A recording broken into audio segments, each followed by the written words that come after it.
Hi friends, কেমন আছো তোমরা সবাই? আশা করি সবাই খুব ভালো আছো। আমরাও কিন্তু খুব ভালো আছি। দেখো, এটা ছিল নবমীর রাত্রেবেলা ভিডিও। এখানে আমরা চারজন, মানে আমি, আমার হাজব্যান্ড আর মেজদি আর মেজু, তো চারজন মিলে চলে গেছিলাম কল্যাণী হাইওয়েতে।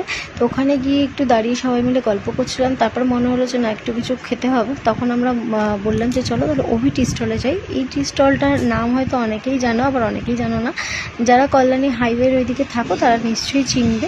এখানে কফিটা কিন্তু খুব ভালো বানিয়েছিল। তো আমরা কফির সঙ্গে আরও কিছু স্ন্যাক্স নিয়ে নিয়েছিলাম, যেরকম হচ্ছিল ফিশ ফ্রাই নিয়ে নিয়েছিলাম দুটো, আর নিয়ে নিয়েছিলাম বাটার ফ্রাই। তো পনির পাসিন্দা যেটাকে বলে, পনির পাসিন্দা নিয়ে নিয়েছিলাম। তো দারুণ খেতে ছিল খাবারগুলো। তারপর আমরা ওখান থেকে খাওয়ার পর একটু চারজনে মিলে গল্প করে, দেখো পুজোর সময় কিন্তু আমরা এখানে সবাই একটু একসঙ্গে হই আর কি, এই যা। তো আমরা এখানে চারজন মিলে গল্প টল্প করে কিন্তু আবার বাড়ি চলে এসেছিলাম। ভিডিওটা তোমাদের কীরকম লাগলো অবশ্যই জানাবে, আর ভালো লাগলে অবশ্যই একটা লাইক আর কমেন্ট করে দিও। হ্যাঁ, দোকানটার নাম কিন্তু আমি আরেকবার বলে দিচ্ছি, অভি টি স্টল। এখানে কিন্তু সব রকমই খাবার তোমরা পেয়ে যাবে, যেমন বিরিয়ানি থেকে শুরু করে স্ন্যাক্স জাতীয় খাবার, চা, কফি, এগুলো তো রয়েইছে।